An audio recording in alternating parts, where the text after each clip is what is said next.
Hello,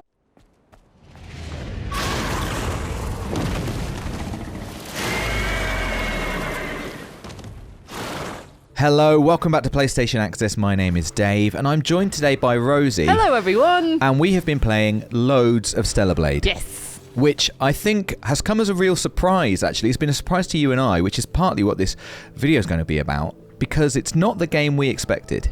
No, so I played the demo when the demo first came out, and in my previous video I was saying, oh, it's very much like a Souls-like. And I think the introduction to the game is that. I mean, there's only, when you're playing a demo, it shows you a section, and I think that section's very much you run, you explore a little area, and you have these multiple fights.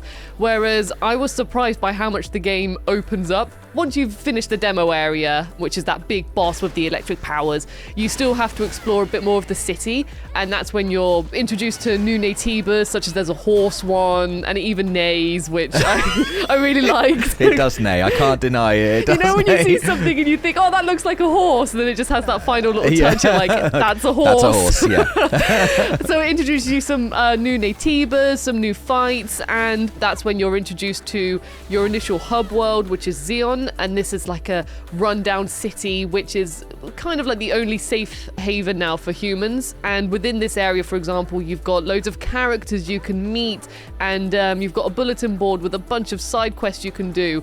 Side quests involving run out into the world and find this person, or can you find out what happened to my husband, and then you sadly find a dead corpse, and then you have to break the news to them on the bulletin board. You really do, like, when you're responding to it, Eve will put a little message, and it's really sad. She's just like, I'm really sorry he didn't make it, or things like that. There was even one when she was like, these two people have died and I think it's your fault. I was like, oh my goodness. Blimey.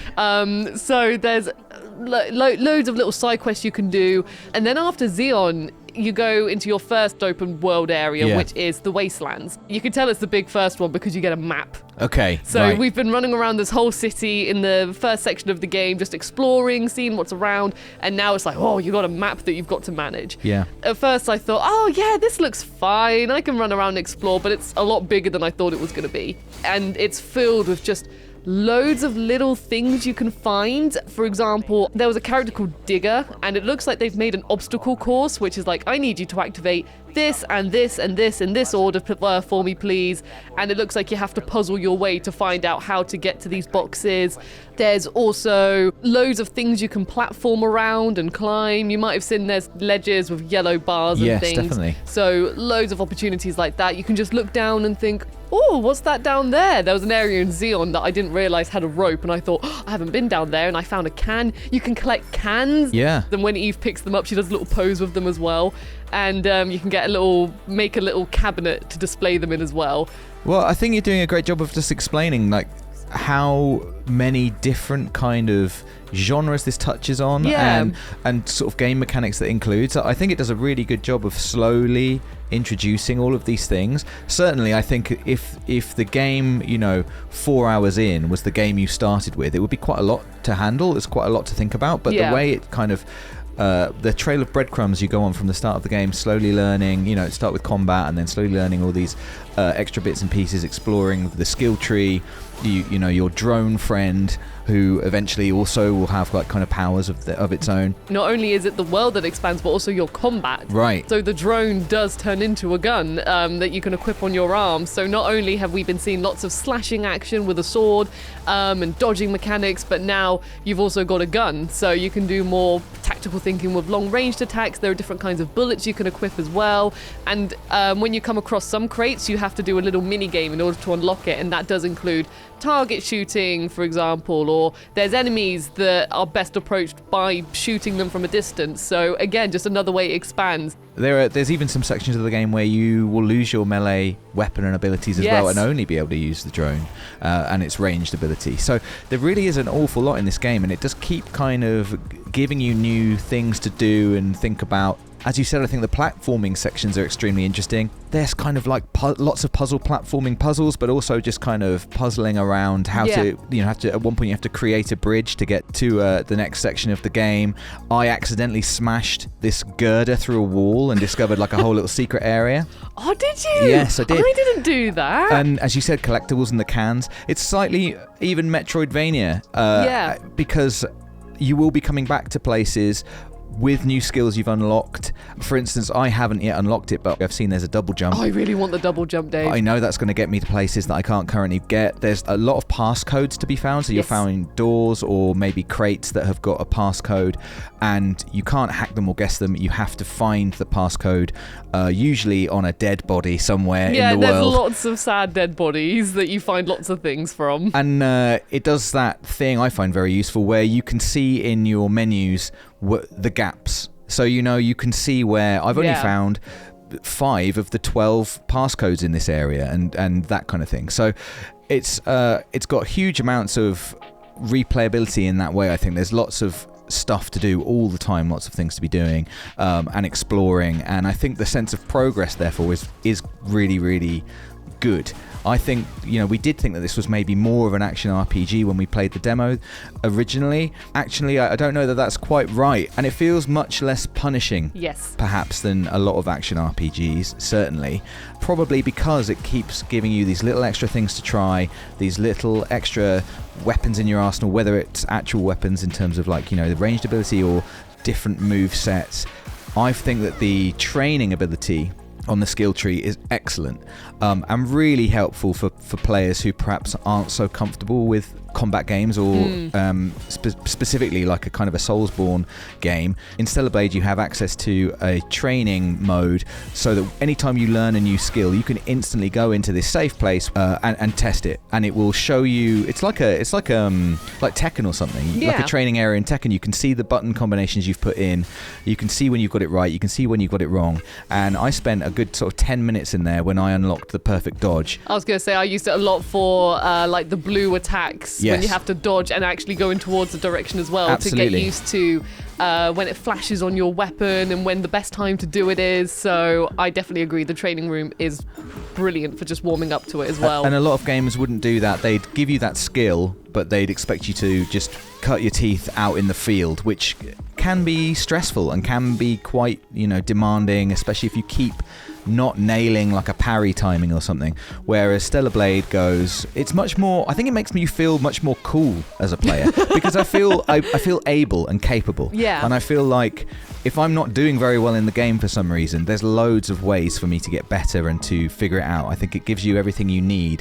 It doesn't ever feel punishing to me. Yeah, I think as well, when you are exploring, because it's filled with so many bits and bobs, even if you just smash a crate and you find all these items you can pick up, you can find yourself naturally leveling up without even realizing it. There's so many times that I've just been running around picking up items and it goes blom, blom, blom, blom. And then the next thing I know, I can upgrade a part of my gear that I didn't even think I could have upgraded. I'm not going out grinding for that specific item. Exactly. So I've been finding that naturally I have been growing stronger.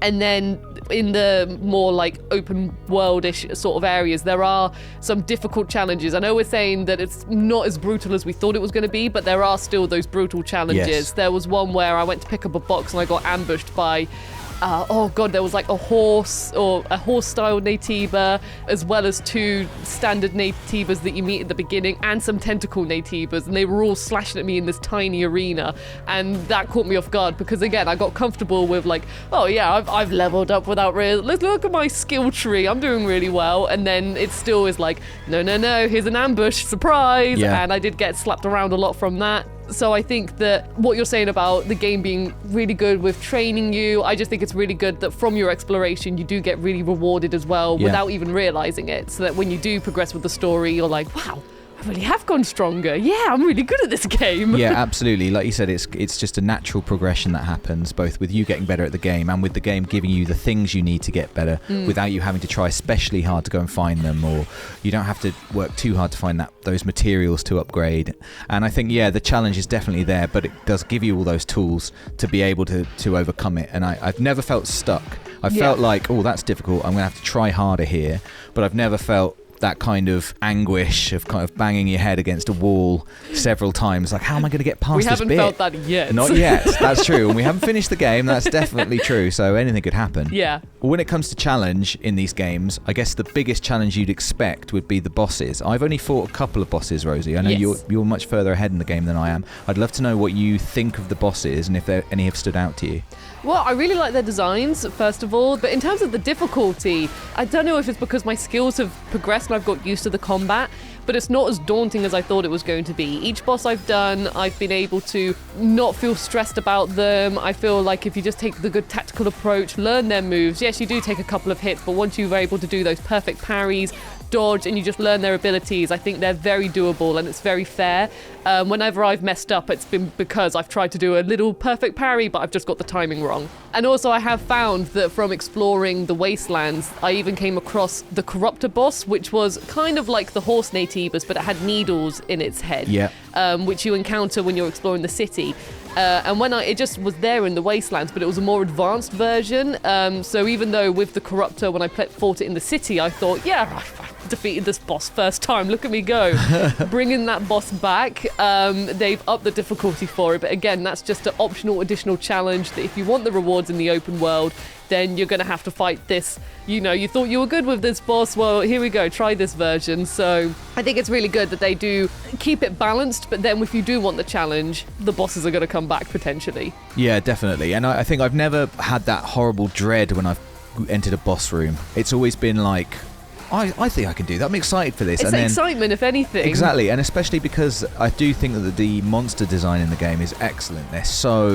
They look so cool and interesting. There's a real kind of biological horror about them, and it's interesting. We've both talked about the horse one. There are these recognizable facets to them. Yeah. Some of them have earthly names, like the cricket. Some of them are cricket Natibus and stuff like that. Right. The whole experience feels very cool, I suppose. And that's the thing. It makes you feel like a powerful character who can handle themselves in this world, and facing a challenge like that is cool and exciting. It's not like, oh god, am I gonna get through this? Am I gonna lose all of my progress? How long is this gonna take me? I really like it as well when you do encounter not necessarily bosses, but bosses and also, let's say, some tougher enemies. You can get used to their attack styles, but I've always found so far that there's always been one attack I haven't seen them do yet, and it catches me off guard. There are some quite big, let's say, brute-style Natibus in the wastelands, and I thought I learned about their swings and everything, but then they did a purple attack, and it caught me completely off guard. I should have dodged and gone backwards in order to have countered it, but instead I was already slashing. But again, that's just another way that I feel like I've evolved now when I'm fighting those encounters, because I'm like, oh, okay, you do these attacks now. That's cool. That's fine. I think I'd just say as well, on the visual design of the combat, it gives you lots of cues as to what's going on. Like you said, you've mentioned purple attacks, there are blue attacks, red attacks, and yellow attacks. These are all kind of, we're talking about these very obvious visual aids, basically, that the game gives you to let you know what ideally you do next, what kind of move will counter what's about to happen, and the timing of it. So again, it's like it gives you lots of help to be the best and to be this cool kick-ass character. So if Stellar Blade sounds like a game you'd like to get your hands on, good news, you can play the demo right now on PS5, and as we said, it's basically the first opening section of the game. You can play that in full, and the best news, if you're going to play a demo, is your progress will carry on to the full game when it releases on the 26th of April on PS5. So there's very little time now before you can get your hands on it. Go and play in the demo, go and practice, go and see what you can, but just know that once you get past that, there's so much more to explore, so much more to the game, so many different kind of game mechanics and inspirations from different genres. I've been having a really, really good time with it, and I'm going to definitely keep going, and I'm gonna get as far as I can. I think I can do it, Rosie. I'm really interested in the world. I think you can finish it as well. I'm really interested in the world, sort of like the Nier Automata vibe, where it's like, what's going on here? Oh, this is a doomed world almost. So I'm like, yes, okay, let's investigate a bit more. So definitely, it's a story we haven't touched on much, but I've really enjoyed it, and I love the way it pieces it together for you as you go. Fantastic looking world, and I've really enjoyed exploring it, and will continue to. Let us know in the comments below if you've played the demo and if you'll be picking up the game when it comes out on the 26th of April. Until then, give us a like if you like this video. Please do subscribe to PlayStation Access to make sure you keep up to date with everything from the world of PlayStation, and we'll see you next time.